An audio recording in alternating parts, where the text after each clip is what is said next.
namanya masih menimbang untuk mengambil profesi sebagai product manager ini, ya. Senang saya bisa diskusi, bisa hadir di sini untuk berbagi gitu ya.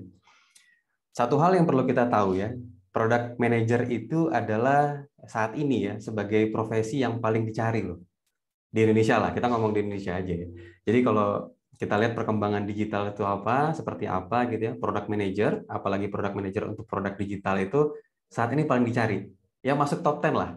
Memang ada yang bilang 5 besar, ada yang bilang 10 besar, ya peringkat 7, peringkat 5 gitu. Itu masih paling dicari. Jadi kalau memang teman-teman sekalian memang sangat senang dengan product manager ini sebagai product manajemen gitu ya, dan ingin melanjutkan profesi sebagai product manager, itu akan sangat baik. Kedepannya akan sangat sangat ya tadi profesi yang paling dicari di tahun-tahun ini dan tahun kedepannya. Nah, satu hal yang kita sebagai product manager harus tahu gitu ya, harus tahu bahwa kan kita ini sebagai product manager itu menciptakan sebuah solusi. Bisa dibilang seperti itulah. Kebanyakan tuh menciptakan sebuah solusi, menciptakan sebuah produk yang akan menyelesaikan masalah terhadap pasar kita, target pasar kita. Begitu. Benar ya? Benar ya. Jadi kira-kira seperti itu. Nah, itu berdasarkan apa? Berdasarkan survei yang kita lakukan gitu ya, berdasarkan riset yang kita lakukan. Oh, ternyata ada masalah ini, kita ciptakanlah produk ini. Kita manage lah produk ini. Benar ya? Nah, kemudian kita ciptakan solusi. Solusinya itu berdasarkan apa? Berdasarkan teori kita. Theoretical solution. Nah, itu berdasarkan teori. Dari teori kita membuat analisa, hipotesa, analisa. Nah, tapi itu sekedar teori. Selanjutnya apa dari teori? Dari teori kita perlu yang namanya eksperimen untuk diimplementasikan di produk kita. Gitu. Jadi dari teori ada namanya eksperimen. Oke, selamat datang di Running Successful Product Experiment oleh saya Fahrul Razi ya. Jadi salam kenal dulu. Saya Fahrul panggilannya. Nama saya Fahrul Razi, orang Aceh. Saya sekarang di Product Manager di Smartfren. Kemudian pernah juga di Product Manager Settle. Settle ini, Smartfren mungkin udah tahu semua ya, kita telco carrier ya, telecommunication. Kemudian Settle ini adalah aplikasi untuk perencanaan keuangan. Jadi ini startup, aplikasi perencanaan keuangan untuk pribadi ya. Jadi bisa mencatat keuangan di situ, bikin budgeting dan lain sebagainya. Ini Settle. Kemudian saya pernah di Customer Experience di Kelas Pintar juga. Ini startup juga untuk education teknologi. Dan sebelumnya saya Product Device and Mobility Solution di Indosat. Jadi kalau dibilang dulu itu saya pernah di product management tapi yang konvensional, bisa kita bilang produk yang bentuknya fisik. Tapi sekarang karena perkembangan zaman kita harus menyesuaikan bahwa produk itu lebih banyak adanya produk digital gitu ya. Kita memanage yang ke arah yang digital gitu.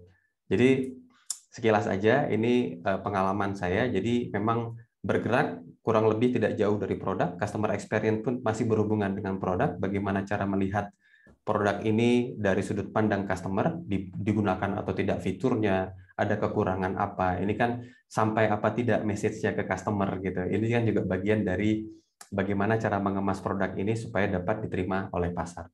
Jadi mirip-mirip profesi yang dijalankan dengan kedetailan yang pasti berbeda-beda karena setiap company, apalagi startup sama dengan enterprise, perusahaan yang sudah mapan itu cara kerjanya berbeda dan cara memanage pekerjaannya juga berbeda. Informasi, saya adalah praktisi, saya bukan akademisi, jadi saya tidak mencari ilmu terbaik untuk dapat diimplementasi, tapi mungkin dengan ilmu yang cukup saya dapat mengembangkan produk dalam kehidupan sehari-hari. Kira-kira begitu. Oke, jadi kita cerita dulu ya. Mungkin kalau tadi teman-teman sudah ya ada yang berpengalaman sebagai product manager, ada yang baru mau gitu ya, baru menjalani product manager ini. Nah, kira-kira kalau kita membuat produk digital itu, kira-kira apa sih? Bagaimana sih step-stepnya yang harus dilakuin?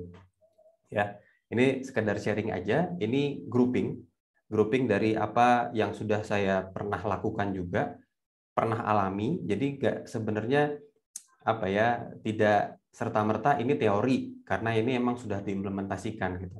Jadi kalau teman-teman nyari di internet, di googling dan sebagainya, ada berbagai macam cara, langkah-langkah, step-step bagaimana produk digital itu dibuat. Nah, kalau ini versi saya gitu. Bukan maksudnya bikin versi sendiri ya, tapi ini adalah memang yang sudah dilakukan selama ini sesuai dengan pengalaman gitu. Jadi yang pertama apa sih? Kita mencari idenya dulu ya. Ide itu terjadi apa? Karena ada masalah. Ada masalah. Ada masalah yang terjadi, apakah itu di diri kita atau mungkin di siapalah, mungkin pasar kita, lingkungan kita gitu. Ada masalah. Akhirnya dari masalah itu apa? Kita muncul ide untuk menciptakan sebuah solusi. Solusi jangka panjang untuk menyelesaikan itu. Nah, kalau kita ngomong digital, solusinya solusi digital. Kalau kita ada masalah A misalnya gitu ya, akan tercipta sebuah produk digital. Ya contohnya aja misalnya yang udah berkembang sekarang yang cukup besar, misalnya ya aplikasi kayak ojek online gitu ya, karena kita ada masalah, karena mungkin awalnya dulu kan Pak Nadim itu dia awalnya ini ya, dia bingung katanya nawar-nawar ojek, nyari ojek gimana, akhirnya muncul namanya aplikasi yang disebut Gojek itu, gitu. Jadi ada idenya di situ, karena masalah yang dihadapinya. Nah, kemudian setelah idenya muncul gitu, nah kita siapkan konsepnya. Konsepnya mau seperti apa nih? Konsep itu terdiri dari bagaimana kita mengemas produknya, bagaimana nanti kita ujung-ujungnya itu mendapatkan pelanggan seperti apa, sampai nanti kepada kita mau monetize si aplikasi ini. Kan nggak mungkin namanya aplikasi yang kita bikin atau produk digital yang kita bikin tidak menghasilkan untuk kita. Ada orang skema bakar-bakar duit misalnya gitu ya, yang kita tahu sekarang ini startup yang mulai berkembang, dia dapat funding, kemudian dia mulai bakar-bakar duit untuk mendapatkan pelanggan pelanggan pelanggan penggunanya gitu ya. Tapi ujung-ujungnya apa? Ujung-ujungnya dari situ yang diharapkan pasti monetize di aplikasi. Mereka bisa mendapatkan duit di aplikasi gitu. Jadi konsepnya seperti apa? Dari aplikasi yang kita buat misalnya ada kita konsepkan, oh nanti kalau pelanggannya sudah banyak kita tambahkan iklan di situ supaya dapat duit misalnya. Contohnya seperti itu aja. Jadi dari ide, dari masalah yang ada, dari ide, nah konsepnya juga kita siapkan, termasuk dengan value proposition-nya. Ini nilainya apa sih? Kira-kira ini menyelesaikan nggak masalah orang itu? Kira-kira orang itu, target pasar kita, mau pakai aplikasi kita ini, produk digital kita ini karena apa? Memang karena butuh, sesuai dengan kebutuhan dia, menyelesaikan masalah dia atau enggak? Nah ini kita konsepkan. Ya, jadi, nah nanti kemudian dari ideation, konsep, value proposition, target market seperti apa? Target market, kalau kita mau buat produk mass market misalnya, dari ujung ke ujung, dari umur paling muda, anggaplah kita mulai ya 18 tahun sampai umur 45 gitu target kita. Kemudian target kita misalnya dibuat dari sisi umur, dari sisi gender, kemudian dari sisi hobi dan lain sebagainya. Itu personanya juga harus disiapkan. Ya. Jadi harus sesuai target gitu. Jangan sampai nanti kita bikin aplikasi sebenarnya ini aplikasi untuk orang muda, ya, aplikasi untuk orang muda. Tapi produk yang kita bikin, visual dan lain sebagainya, ini apa namanya, solusi yang dihadirkan ini adalah untuk orang tua gitu. Jadi nggak nyambung kan? Jadi targetnya seperti apa, yang kita siapkan seperti apa, ternyata aplikasinya nanti yang muncul seperti apa. Ini harus sinkron nih antara target market, konsep, value proposition sama ideation-nya. Harus nyambung semua. Ini mungkin teman-teman udah pada tahu lah. Yang berikutnya adalah design thinking atau produk desainnya seperti apa. Nah, ini sekarang menjadi penting produk desain ini. Karena orang Indonesia itu bisa dibilang 90% menggunakan visual. Senang sama visual. Ya mungkin nggak orang Indonesia aja ya, cuman riset yang saya tahu sih di Indonesia seperti itu, visual. Jadi kalau seandainya ada ya anggaplah presentasi lah. Kalau kita seandainya di Zoom ini saya cuma ngobrol, tidak sambil melihat atau tidak ada materi yang saya sampaikan, itu kan cukup membosankan ya. Tapi kalau seandainya kita saling bisa melihat, ada video, ada visual ya, desain apa namanya slide seperti ini, itu kan agak lebih menarik pastinya. Nah, Nah, ini produk desain ini harus kita siapkan dulu. Tadi harus sesuai dengan targetnya. Kalau target anak muda, targetnya anak muda. Kalau yang tua, berarti yang tua. Maaf, bukan yang tua, yang senior, tapi ya desainnya juga harus menyesuaikan dengan yang senior gitu. Gitu. Pernah nonton ini nggak? Ini kan banyak ya, aplikasi yang nonton video streaming dan sebagainya itu. Di Netflix sama video itu kalau nggak salah saya kemarin pernah nonton tuh yang namanya Epworth. Epworth tau nggak ya? Film India, film Thailand. Film Thailand. Itu tahun 2000 berapa lah, pokoknya belum lama lah, sekitar 1-2 tahun yang lalu, ada namanya film Epworth. Epworth ini film orang, jadi ada 2 orang ya, namanya Bom sama Jun ya. Bom sama Jun, dia bikin aplikasi. Mereka pertama ketemu dulu. Mereka ketemu, mereka ngobrol, mereka punya banyak kesamaan. Akhirnya dari obrolan itu tersebutlah sebuah kata kunci gitu ya. Kata kunci yang akhirnya menginspirasi mereka membuat aplikasi. Yang ternyata aplikasi sama. Si Bom bikin aplikasi yang sama fungsinya, namanya Inviter. Kemudian si Jun ini, yang cewek, bikinnya aplikasi yang sama fungsinya dengan si Inviter ini dengan nama Amjoin. Nah, dua produk ini ternyata secara design thinking, target market, konsep, value proposition semua sama idenya. Hanya dari obrolan itu ya. Jadi mereka ngobrol bareng, tiba-tiba tercipta ide. Nah, si Bom ini cowok punya tim sendiri, si Jun punya tim sendiri, mereka bikin aplikasinya. Tapi 2 aplikasi yang berbeda dan trending di saat yang sama. Nah, di situ semuanya sama. Yang beda apa? Ternyata produk desainnya beda. Jadi yang si Bom ini mengedepankan mungkin tadi targetnya lebih senior. Jadi warnanya biru, mungkin lebih resmi ya, lebih resmi. Sementara yang si Jun ini lebih formal ya. Tapi kalau si Jun ini lebih fancy kelihatannya, lebih enak dilihat, visualnya lebih bagus, UI-nya lebih bagus gitu. Nah, itu ternyata berpengaruh. Walaupun secara fitur banyakkan yang Inviter, tapi Mjoin ini fiturnya kurang, tapi visualnya bagus. Akhirnya dia itu jadi trending. Jadi banyak orang ngobrolin dia akhirnya gara-gara visualnya yang bagus. Sementara yang fiturnya bagus dengan visual yang kurang itu justru kurang diminati. Gitu. Jadi betapa pentingnya produk desain sehingga kita dapat menciptakan sebuah produk digital yang baik. Nonton deh kapan-kapan, namanya si Epworth itu ya. Bom sama Jun. Mungkin kalau udah pernah nonton silahkan komen di chat kira-kira gimana komennya tentang film itu. Nah, yang terakhir, kita butuh testing sama launching. Kita sudah siapkan produk desainnya, di-develop, kemudian ada testing, dan di-launch itu produknya. Di-launch-nya, ya pasti kalau kita ngomong aplikasi ya masuk ke Play Store, masuk ke App Store untuk iOS gitu ya, untuk di-launching, untuk bisa kita mulai go public lah, di-download sama orang, dicoba sama orang, dengan sesuai yang sudah kita siapkan. Begini aja nih, cara membuat digital product. Setuju nggak? Setuju ya mudah-mudahan ya. Ini yang kebanyakan orang ada.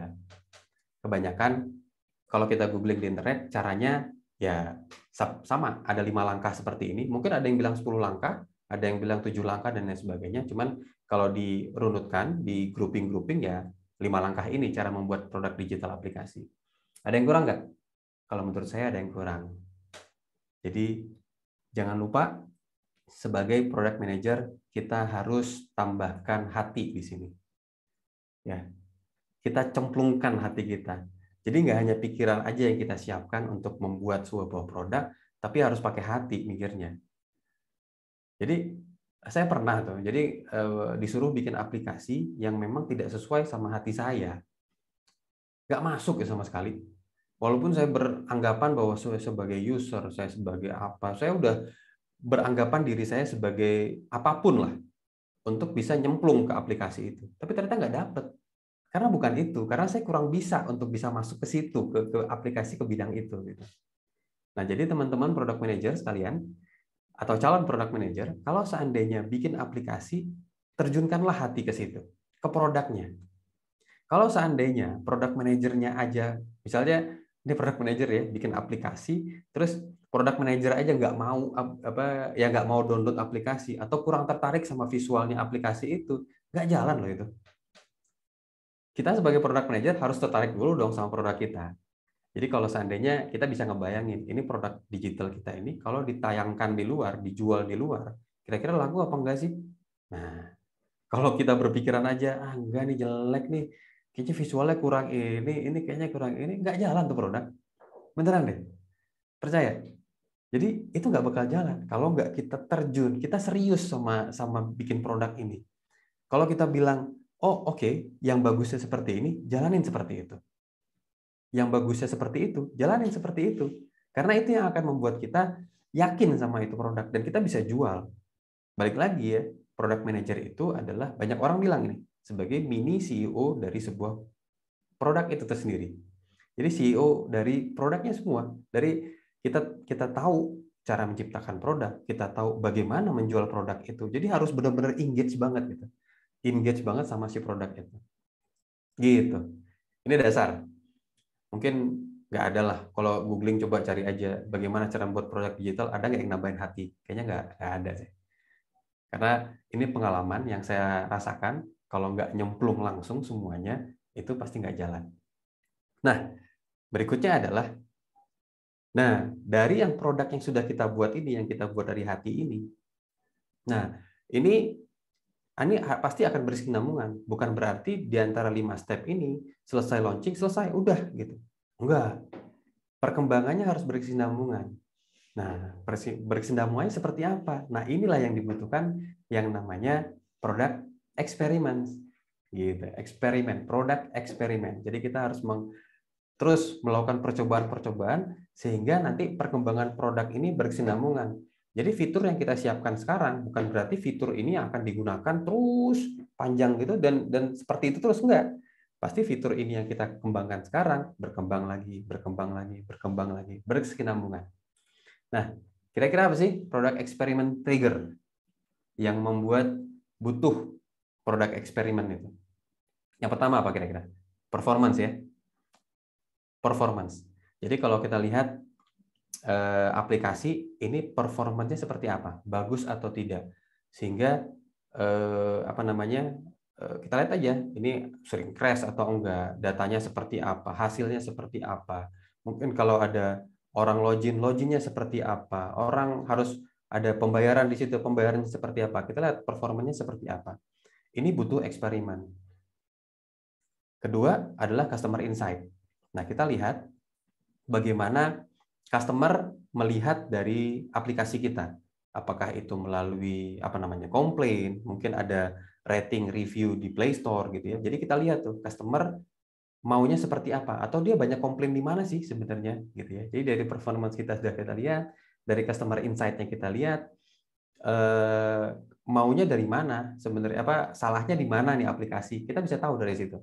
Kalau seandainya ada yang kurang di sini, ya kita melakukan eksperimen di situ untuk pembenahan pastinya, untuk menyesuaikan dengan kebutuhan. Nah, yang terakhir apa? Market fit. Jadi produk eksperimen itu selain karena alasan performance, alasan customer insight, alasan market fit. Market fit itu yang pasti kita membuat sesuatu fitur, sesuatu pengembangan, sesuatu eksperimen, sesuatu inovasi itu disesuaikan dengan target pasarnya kita. Gitu. Jadi cuma ada 3 nih produk eksperimen ya. Performance, customer insight, market fit.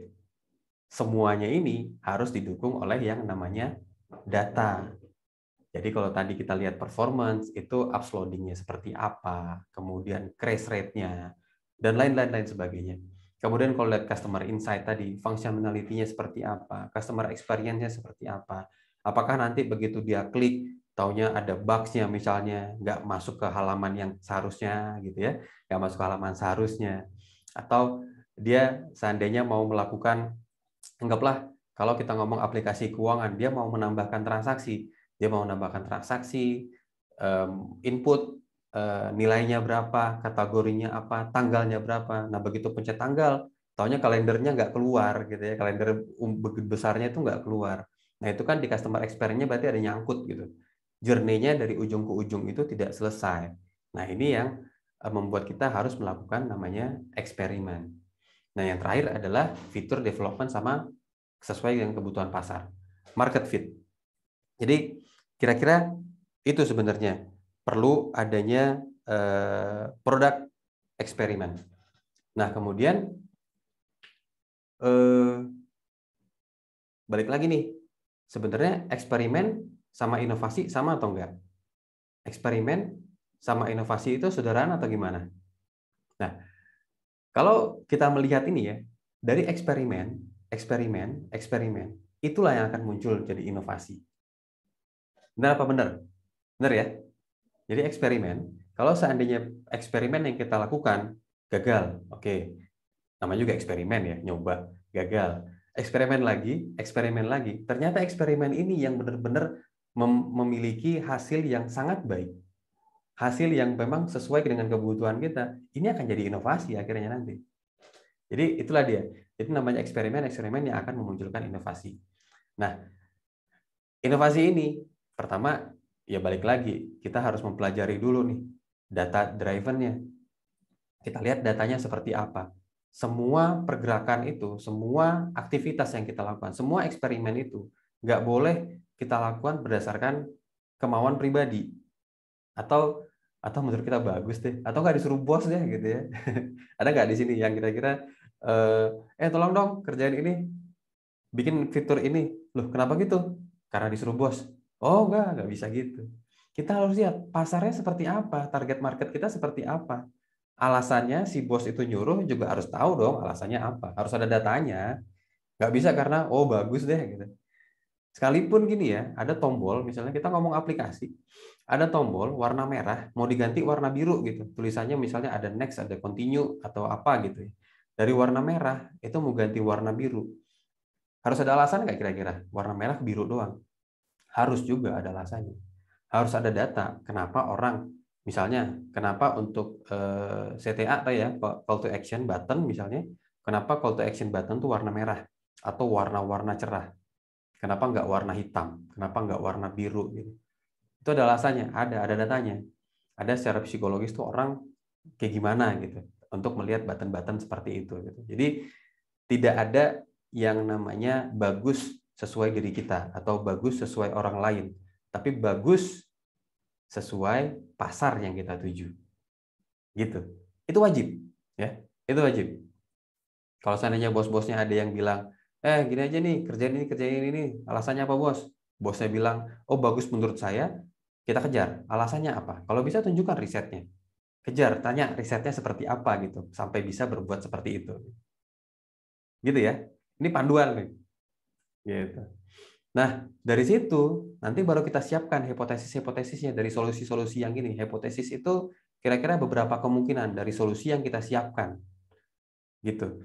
Nah, misalnya area improvement-nya apa? Misalnya, nanti kita contoh di bagian akhir, di akhir ini kita akan bicara tentang studi kasus lah ya. Kita karena saya praktisi, kita studi kasus aja kira-kira baiknya sih seperti apa gitu. Nah, area improvement-nya seperti apa? Problem yang akan kita sentuh seperti yang akan kita selesaikan seperti apa? Kemudian kalau ada solusi, nah solusinya ini harus ada hipotesanya juga. Kira-kira ini akan menyelesaikan masalah atau enggak? Atau mungkin akan menyelesaikan masalah baru? Atau mungkin akan ya nggak ada efek apa-apa misalnya gitu.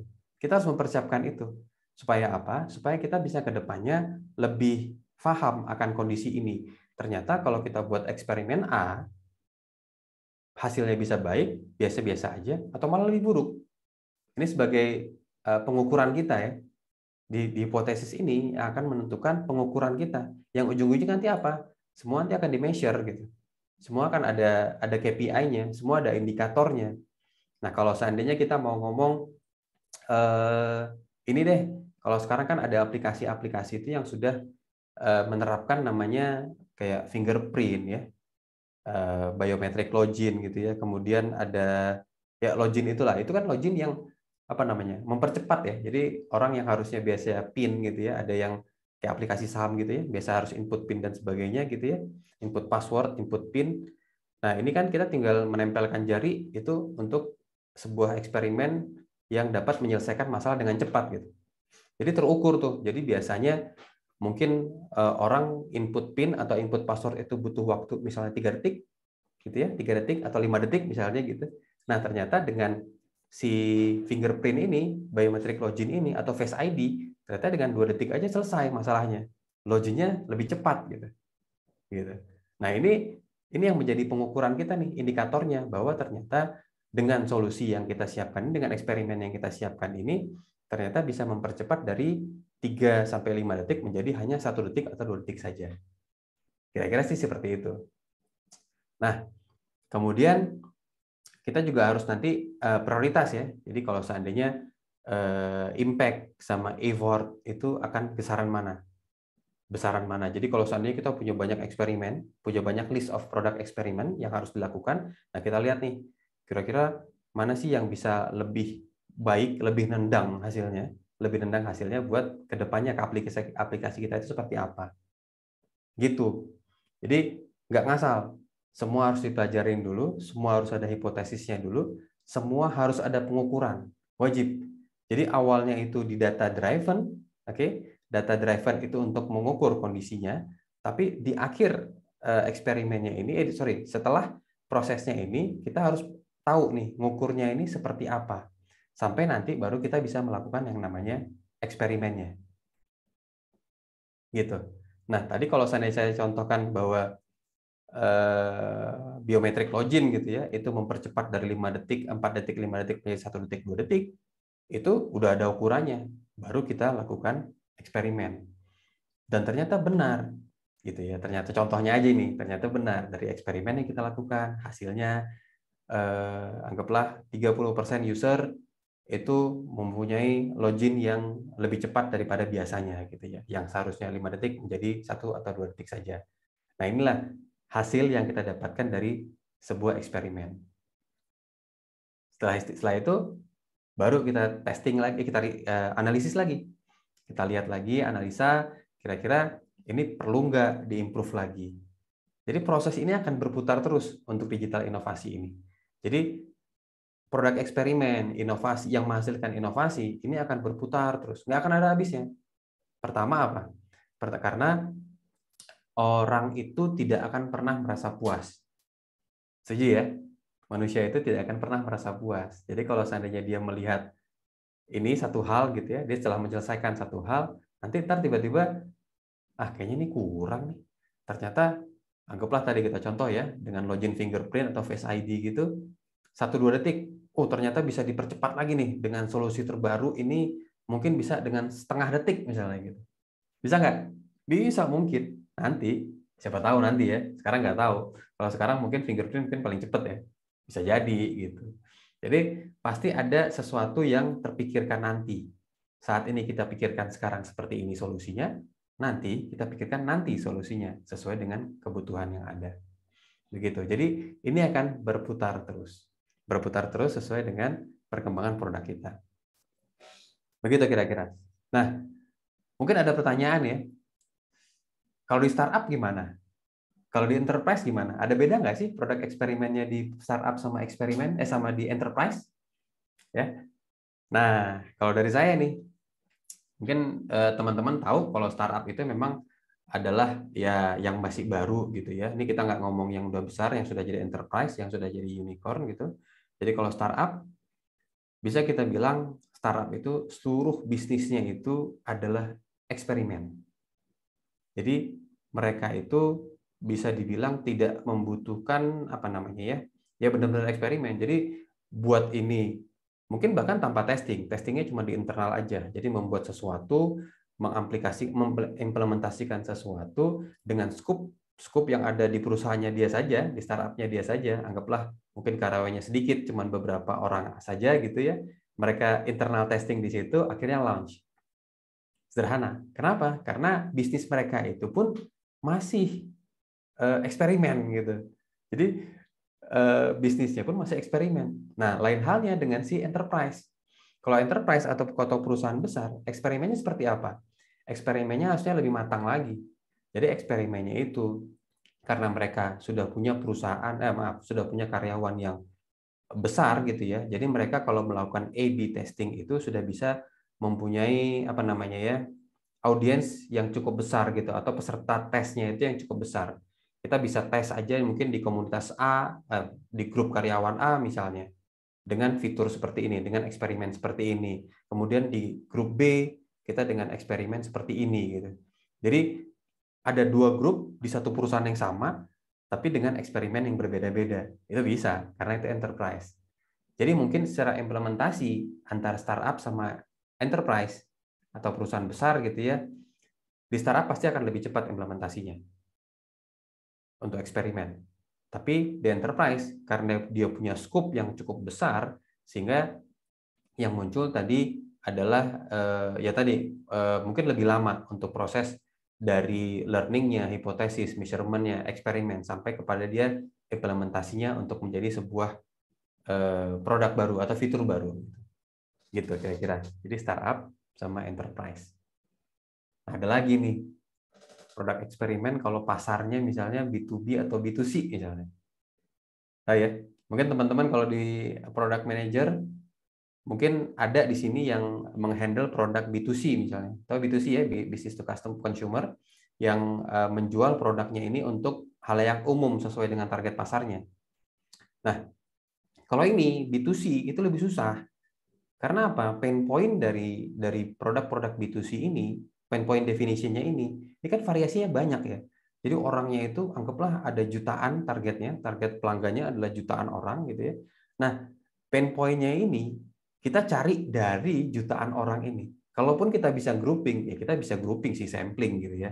Kita buat grouping aja. Oh, ini grup orang yang anggaplah profesinya ini sebagai target kita. Grouping lagi orang yang profesinya ini sebagai target kita. Grouping lagi yang ini. Jadi terlihat seperti sedikit, tapi sebenarnya variannya banyak juga. Nah itu nanti beberapa developernya, requirement-nya juga nanti akan menyesuaikan juga. Pakai hipotesis lagi. Kenapa? Karena tadi terlalu besar untuk B2C. Bisnis B2C itu terlalu besar, apa namanya, konsumernya, target konsumernya besar sekali, sehingga nanti kita menggunakan hipotesis untuk apa namanya, mendevelop aplikasinya, mendevelop produk digitalnya. Nah, beda sama B2B. B2B itu business to business. Kalau bisa kita bilang ini adalah produk custom gitu ya. Jadi kadang ada kita menciptakan sebuah produk, membuat suatu produk digital itu untuk hanya kebutuhan satu pelanggan perusahaan itu aja. Enak nggak gitu? Enak. Dari sisi developernya lebih gampang. Sorry, maaf. Dari sisi apa namanya, kita mencari pain point-nya dia, kita mencari requirement-nya dia, itu lebih gampang. Kenapa? Karena cuma satu perusahaan. Anggaplah satu perusahaan ini butuh apa? Aplikasi untuk task force management atau Salesforce management misalnya. Perusahaan ini doang yang butuh.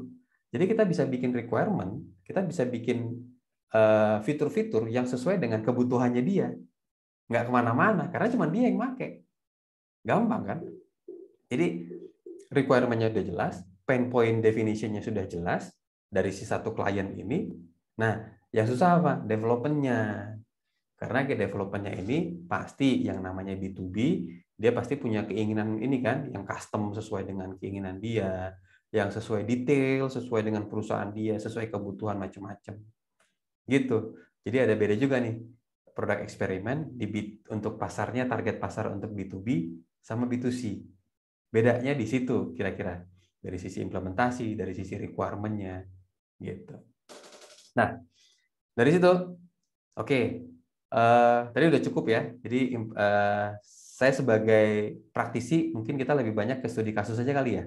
Studi kasus kira-kira yang pernah saya kerjakan itu seperti apa, supaya teman-teman nanti yang baru mau join jadi sebagai product manager atau mungkin baru pengalaman di product manager bisa kebayang sebenarnya produk eksperimen itu seperti apa sih. Nah, contoh studinya case tadinya sebenarnya sederhana ya. Jadi yang pernah saya lakukan juga di startup finance ini yang saya bilang di settle tadi ya, di awal saya sampaikan, ini startup, ini B2C. Jadi sudah ada targeting pelanggannya seperti apa, personanya sudah kita definisikan. Kemudian ini launch-nya ya baru setahun ya. Jadi Settle ini adalah aplikasi untuk personal finance management, untuk mencatat transaksi, untuk budgeting, bisa connect. Nah, kebetulan connect ke bank account sama e-walletnya ini melalui Brick ya, tadi melalui Brick yang Financial API. Ya, tadi ini menggunakan bantuan dari Brick untuk koneksi ke banknya. Kemudian ini juga bisa investasi, kemudian bisa juga untuk financial reportingnya. Nah, ini case yang ada di startup. Contoh ya. Nah, ini karena startupnya di awal ya, karena masih kalau kita bilang product market fit-nya masih belum pas, pasti belum fit maksudnya. Jadi masih mencari-cari kira-kira fitur apa. Nah, akhirnya muncullah case tadi pertama, ini kita nyebutnya produk eksperimen untuk ya kalau lihat problemnya fitur ya masih sedikit lah, fitur-fitur yang memang sesuai yang bisa mendukung kegiatan apa namanya ya finansial personal management ini. Jadi keuangan pribadi ini masih orang tuh masih males lah ibaratnya gitulah. Gampangnya gitu ya. Jadi kalau dibilang ada fitur-fiturnya kurang gitu ya. Nah, kalau ini kita bilang ya orang males lah masuk ke aplikasi itu karena fiturnya masih terbatas misalnya gitu.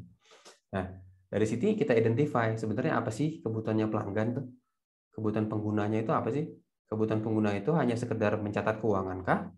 Sekedar anggaran kah? Atau mungkin bisa apa? Investasi atau apa misalnya gitu ya. Nah, ternyata dari situ ketahuan tuh. Oke, dari situ ketahuan kita butuh investasi ternyata. Ternyata dari situ ada fitur-fitur investasi yang perlu kita develop, yang perlu kita kembangkan. Kenapa? Karena dari sisi user itu, dari sisi user dia butuh nggak hanya pencatat aja, tapi butuh dananya berkembang. Nah, akhirnya muncullah solusi menambah fitur investasi.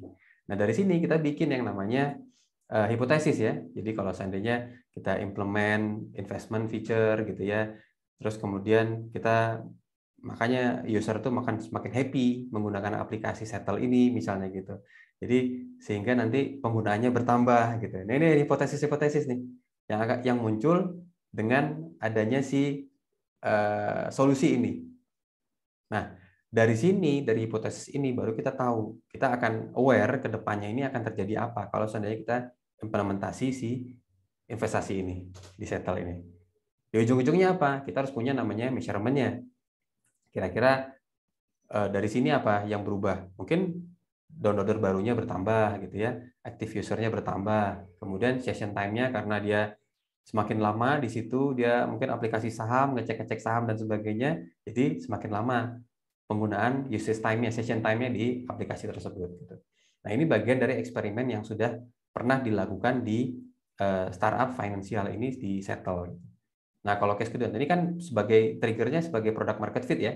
Nah, kalau trigger dari performance, nah ini problemnya adalah user-usernya Settle ini hanya 20% yang connect ke bank ternyata. Jadi hanya 20% yang connect ke bank account sama e-wallet. Nah, ini kita identify nih, ternyata mungkin apa menu walletnya nggak ketemu misalnya, menu dompetnya nggak ketemu. Kemudian ada yang mungkin belum paham cara connect-nya seperti apa. Nah, akhirnya ada muncul solusi. Di eksperimen yang pertama, saya pernah kita bikin aja App Store deh, supaya gampang orang supaya tahu cara-caranya, menunya nggak kelihatan dengan App Store kita munculkan aja. Cara-caranya juga kita buat di situ gitu. Nah, ini ternyata hasilnya baik, tapi kita tetap butuh traffic yang besar.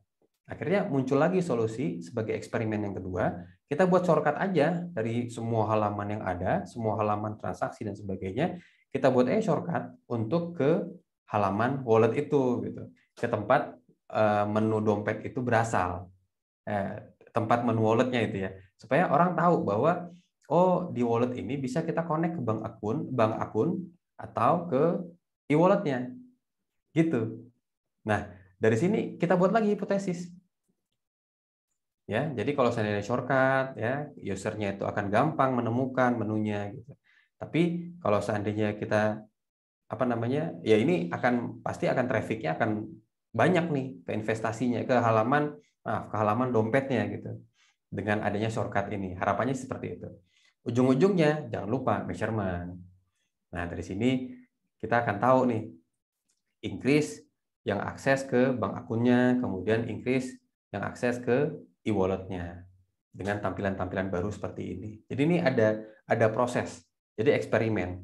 Nah, kebetulan ini startup. developmentnya cepat tadi saya sampaikan. Developmentnya cepat, kita lihat ada masalah, langsung development, langsung rilis. Rilisnya 2 minggu sekali. Rilisnya 2 minggu sekali. Sudah cepat. Jadi kalau startup sih no issue ya. Nah, saya kasih contoh lagi nih. Ini case study yang ada di enterprise. Kebetulan saya pernah pengalaman juga di enterprise gitu ya.